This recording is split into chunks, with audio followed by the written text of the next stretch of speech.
Hey, what's up guys? It's Coach Dan here, and today I want to talk to you guys about just optimizing our warm-up. So hopefully you guys are all past the point now where you're just getting on the treadmill and going 5 minutes to try to get warmed up before the workout. Hopefully you guys realize that there's a process that we need to go through to really maximize our results and maximize our workouts. And I'm here to tell you guys about that process today, okay?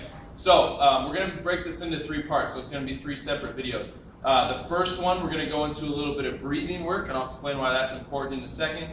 The second one, we're going to go to a little bit of tissue quality and mobility work as far as with the lacrosse ball and foam roller. And the last one, we're going to go through a dynamic warm-up that you guys can go through. It's important though, everything is in this warm-up for a reason, so it's important that you guys follow this order and you don't skip anything as we go through this warm-up, okay?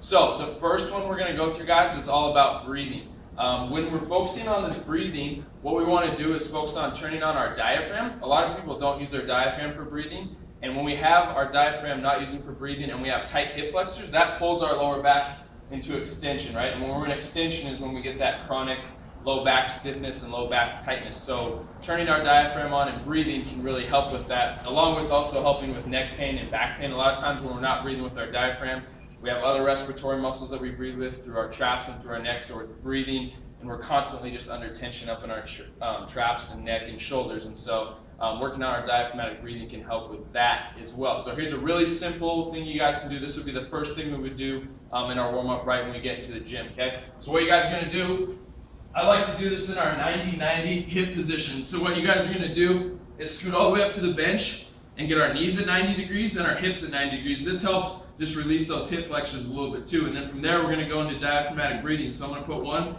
hand on my stomach, one hand on my chest, and when I'm breathing, what I want to make sure is my lower back's pressed in the ground all the way.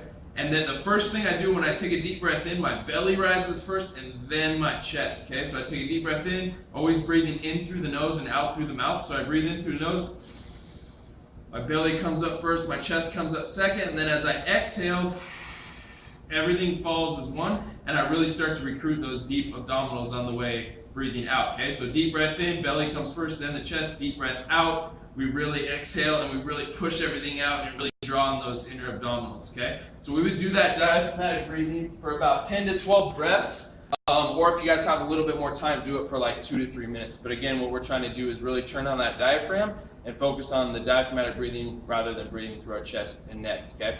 And we also get some good hip flexor release in that position as well. So that's what we got for the first session for breathing.